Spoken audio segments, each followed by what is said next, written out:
Hello and welcome to FLW TV. My name is Ben Wignall, and this is the latest instalment of our club takeover series. Today's focus is on Bolton Wanderers of League One, and I'm delighted to be joined by Danny Brownlow and Ben of Wanderers Weekly. Danny, how you doing? Yeah, good mate. Yeah, thanks very much for having us on. No worries. And how about you, Ben? Yeah, same again. Nice to be here. Doing all right, mate. Good stuff. Well, if you are a Bolton fan watching, then please don't hesitate to get in touch. Leave a comment on Facebook or YouTube, and we will include it in this show. And don't forget to share this on whatever platform you're watching on. With that being said, let's get straight into it.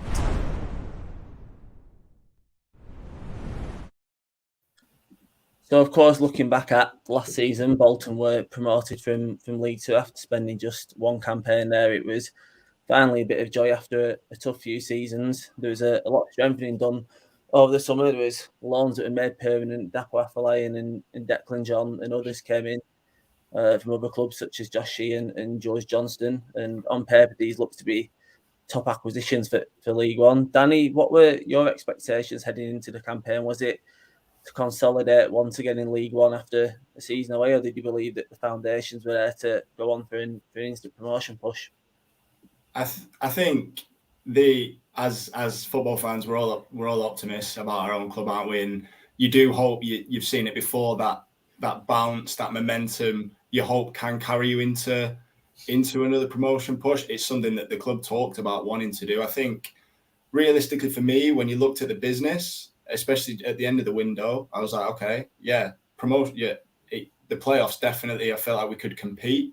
Whether we actually would was a different question, but I think I would have been happy with consolidating. But there is always that little bit of optimism there, isn't it, that you can kick on and go and get some positive results.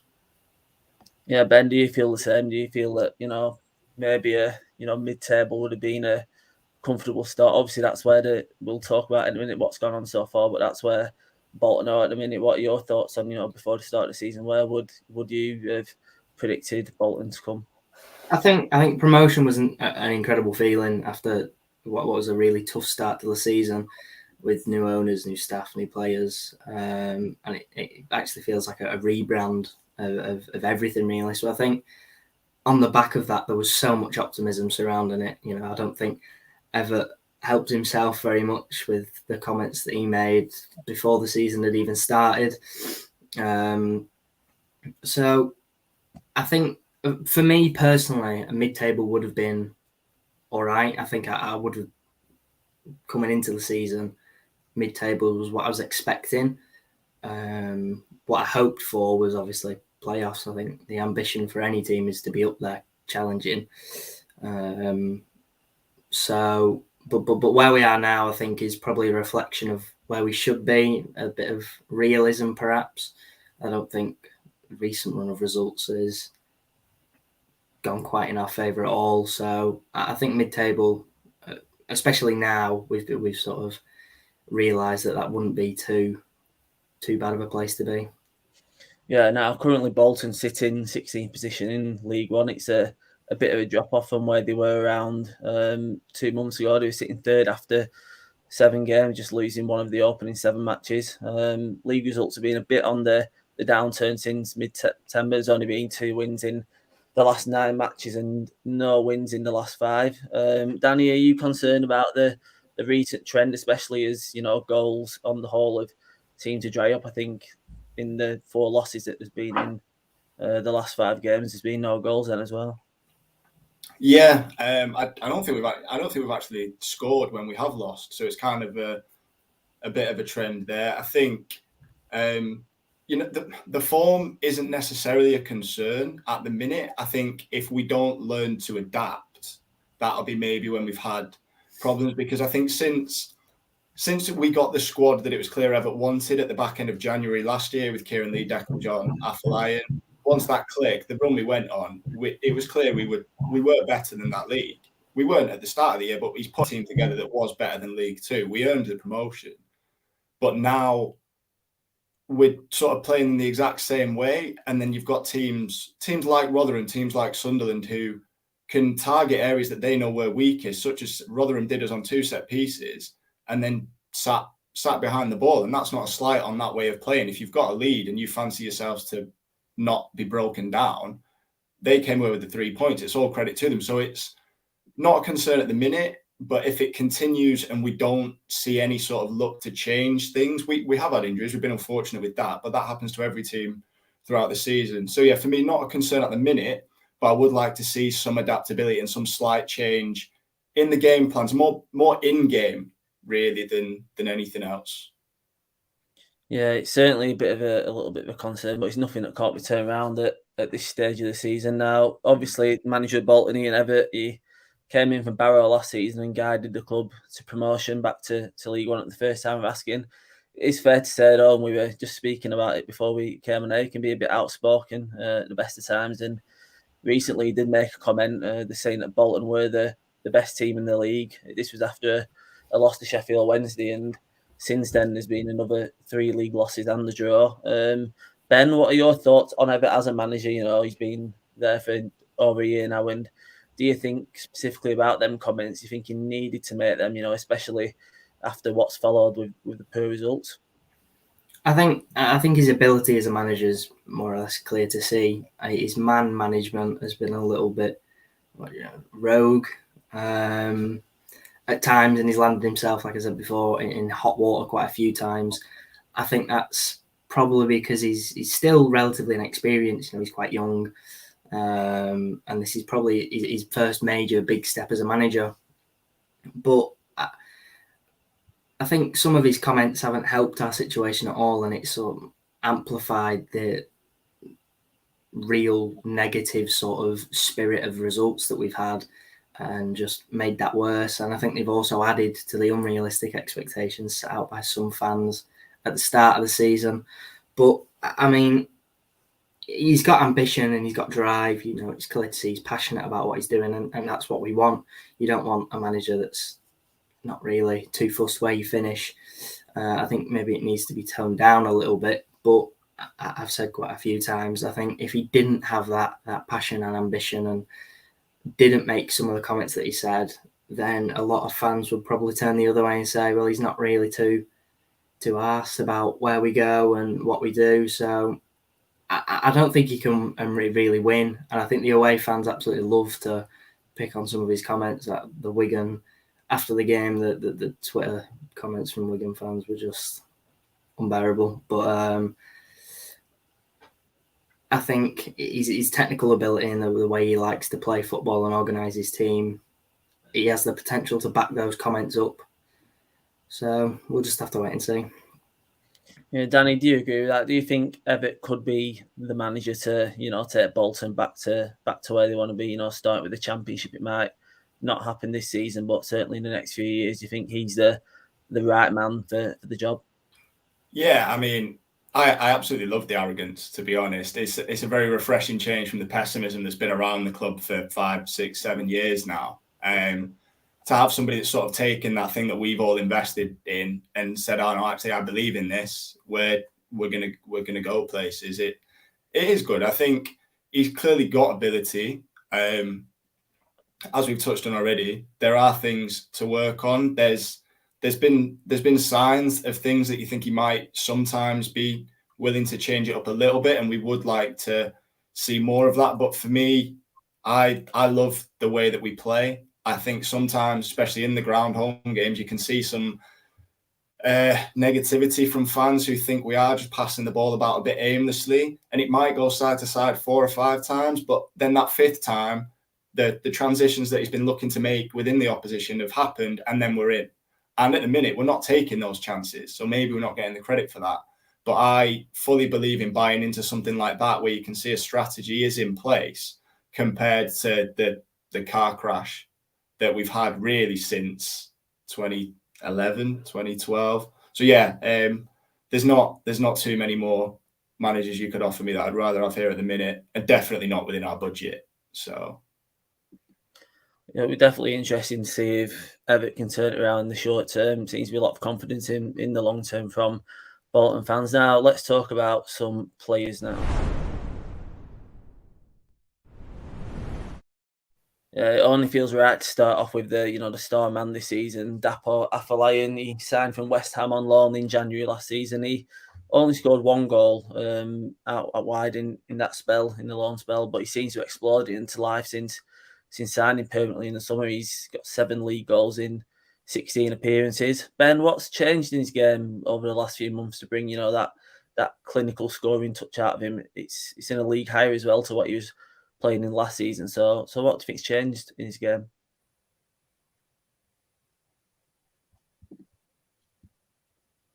Sorry, I didn't realise I was on mute then.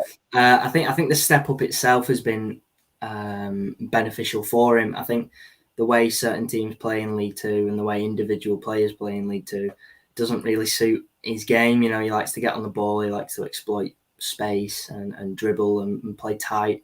And we've seen, I don't know if you saw last night, he can rocket a shot in from wherever he fancies.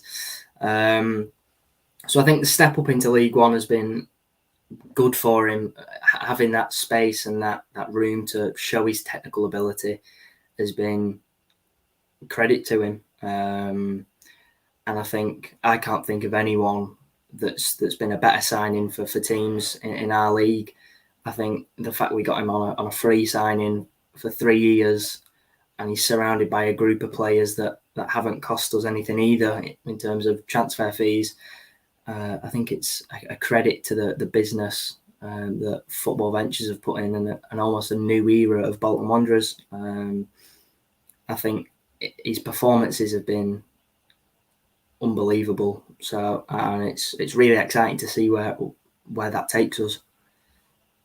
Yeah, I saw the goal against Rochdale. It was definitely one out of the top draw. It'll be intriguing to see how he gets on between now and January. I'm sure a few Championship clubs will be keeping an eye on him due to his goal scoring form. One player who's not a trotter anymore is Anthony Sarcevic. He departed a few weeks ago, almost very suddenly and surprisingly, to a National League team 2 leagues below in Stockport County, who Bolton face in the FA Cup on Sunday. Despite being a club captain and featuring in every match this season, he left, and obviously it was a surprise at the time, especially as he made such an impact last season and because he was a regular, including this season. And then the details came out about an apparent bust-up with Ian Evatt. Do you think it was the right call to ship him out to Stockport, or do you think it could have been resolved? Because he's certainly been a good player this year, but I have seen comments that maybe he's not of the right quality to be in a League One promotion push. It's hard to evaluate a decision like that when it was taken in the middle of October, when in terms of attacking talent, we're at a period where we are quite light there due to injuries. Obviously, because it's gone on behind closed doors, you do kind of have to trust the judgment of the club and the manager, because so far it's been quite sound. If they've made the decision that actually keeping him there is going to be too disruptive, then fair enough. I think I've got no qualms about the togetherness of the squad. The first game after he left, you could see what the late equaliser meant to them. So I'm not worried about that really. And to be honest, the guy was a leader on the pitch. There were some games where I felt like, regardless of ability, he could have done a little bit more to sort of, the Wigan game was a key example, really. But for me, it was something I'd talked about with sort of friends and people I go to the game before anyway. I didn't see his contract getting renewed again, whether we were in League One or if we went up to the Championship. That's definitely not his standard. And if we were in League One again, I just think with the age and things, really, that would have been a good opportunity for the club to then look to refresh and maybe improve a little bit and make that push towards the Championship again. So the timing is always going to be a little bit strange, but hopefully it's not rock the apple cart too much, and we can move forward. Yeah, it's definitely an interesting one. Ben, what were your thoughts on it? Because obviously it came in October at a time where there's not a lot of depth in that number 10 role, and obviously you can only make free agent signings now in the EFL at this time. No emergency loan window. So what were your thoughts on the departure at such a crucial time of the season? Yeah, similar to what Dan said, really. I think if the rumours of a bust-up are true, then so be it. He's left now, or we can move on to better things. I think we were linked with a young lad from Wimbledon. I don't know much about him, but I saw that was one of the rumours that was flying about. And I just don't think, like Dan said again, I don't think he was quite at a level where he's performing consistently enough to really warrant keeping his spot for another season. So if it came into January, I think he probably would have gone then anyway.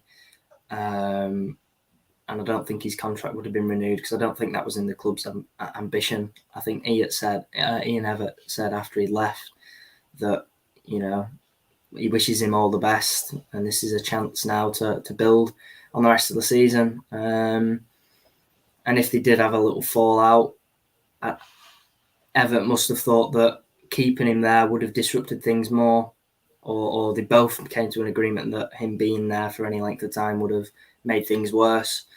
And that might be a bit of a reason for our current run of form, but you don't know.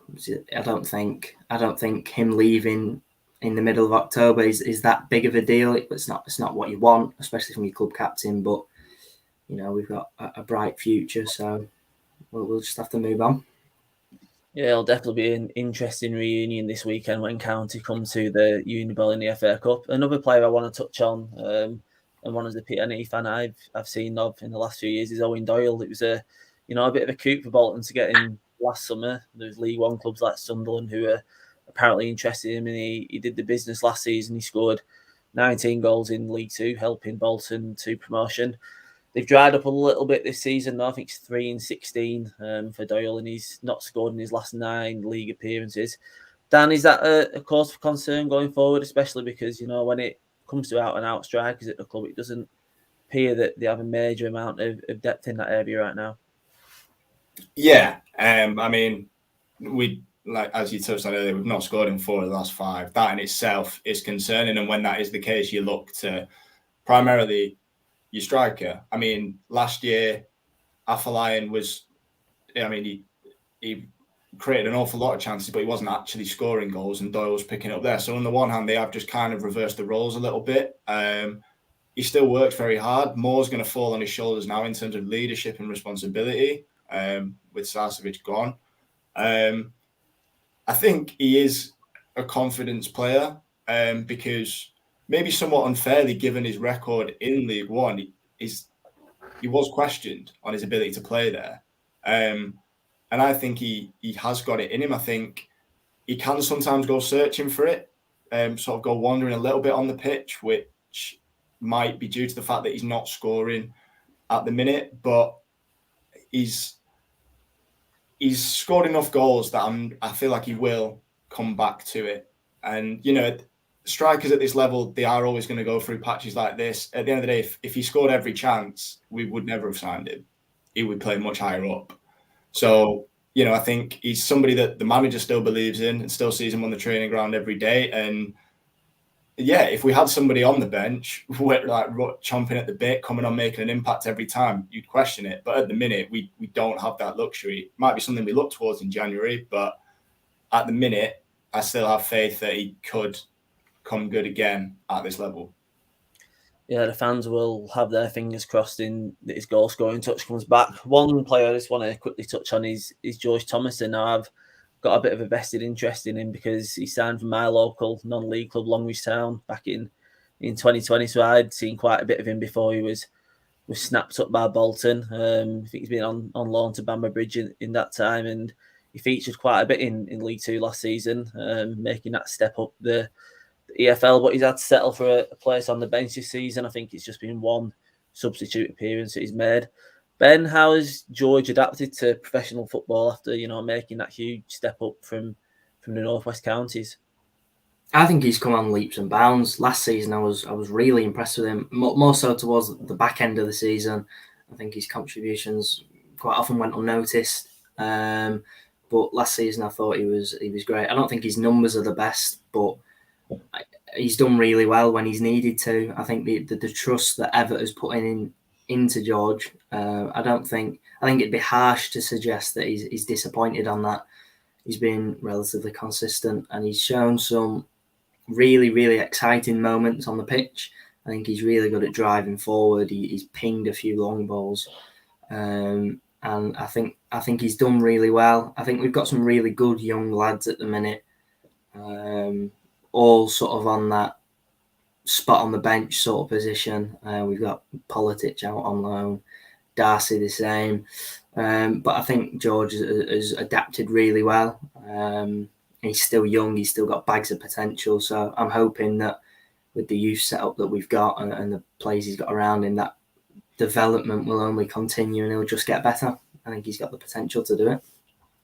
I think Longreach fans will be delighted to hear that he's made an impact last season, because I think they think very highly of him there. Now, looking ahead a few months, it seems like the January transfer window can't come quick enough, as I'm sure you and Evatt will want to freshen the squad up due to this run at the minute. Dan, what positions do you think need to be targeted in January? And also, can you see clubs potentially looking at a player like Dapo Afolayan, from the Championship, considering what he's been doing recently?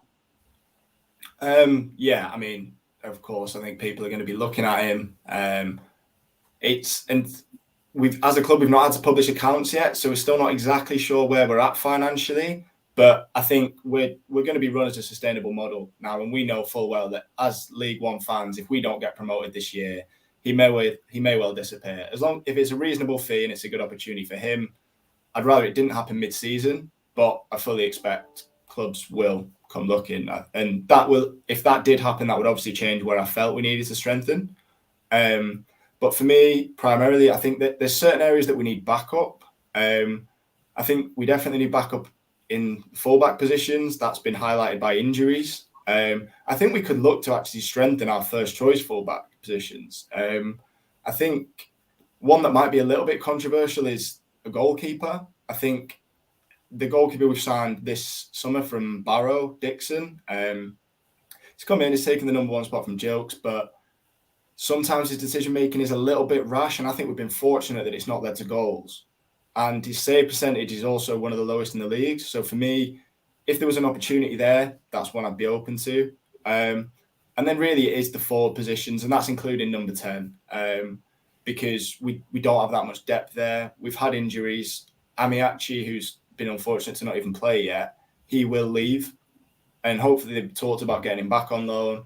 So really, all across the front line is something that we are going to need to strengthen. Hopefully Josh Sheehan might be able to step into that number 10 role and score some goals. He's already scored a few since he came in.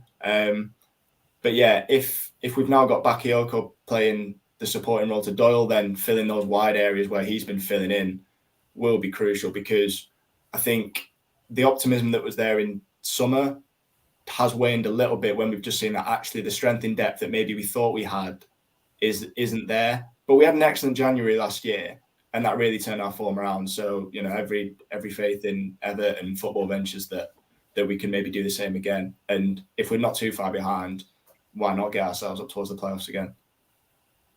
Yeah, it'll certainly be an interesting to see how the transfer window plays out, that's for sure. Now, finally, Ben, what do you see as a realistic aim for the rest of the season for Bolton? You're 16th right now, 8 points after the playoffs, but there's still a long time to go this season. There's a lot of teams that have spent more money in the summer with stronger squads. But what would you be happy with at the end of this season in terms of a league finish? I think a lot of it depends on our January window. I think depending on who we can bring in will really determine the outcome of the rest of the season. And if people leave, I think that'll really have an impact. I think if Dapo does end up leaving, which I don't think personally will happen, but if he does, then I think that's going to really hamper us, because I don't think we'll be able to strengthen to the same quality. But I think, like I said before, for me, a mid-table finish at this stage, given the situation that we're in at the minute, I think would be still reasonable. Obviously, I think the teams and the squads aim should be to play as best as possible and try and reach the playoffs if they feel they can. But I wouldn't be disappointed if we don't get there, that's for certain. I think, to be realistic, a mid-table finish would suit us, and then we can build on a season in League One and then see where that takes us. So I think it'd be harsh to be disappointed when you look at how far we've come recently. In more of a bigger picture, So yeah, I think for me, mid-table or just above mid-table would be ideal. Yeah, Dan, do you agree with that? Do you think it depends on the January transfer business and who comes in? Yeah, absolutely. Like Ben said there, if Afolayan left, then it's immediately a risk as to who comes in to replace him, because you just don't know how they're going to fare. But yeah, I think it's something silly. Like, it's 2014 since we the last weren't in a promotion push or a relegation battle. So one normal season is not going to kill us. But yeah, I think if we look at where we need to strengthen and we actually do some solid business in January, then there's no reason why not. But I think that level of consolidation, and then maybe moving on some players that we actually think don't necessarily fit the mold as we move forward and look to progress as a club, then we could maybe do a bit more serious business the following summer and just use the rest of the season to work that out if it seems like actually playoffs might just be a bridge too far for us this year. Yeah, it's definitely going to be interesting how it pans out. Well, that wraps up the Bolton Wanderers takeover on FLW TV. Thank you for joining me this evening, Dan and Ben. And if you are a Bolton fan watching this and you don't already, go and give Weekly Wanderers a follow on Twitter. The tag is on the banner at the bottom of the stream. As for FLW TV, tomorrow we've got a bumper day of shows, the betting show at 9:15 a.m, where I, for once, will not be producing my losing tips. It's my day off, so I won't be on there. We've got a Blackburn Rovers fan debate at 10:30 talking about the top 5 strikers of all time. And then at 2 p.m, we have the same debate for Bournemouth. And then finally at 4 p.m, it's the EFL weekend preview. Please drop us a subscribe on YouTube. And if you haven't already, see you later.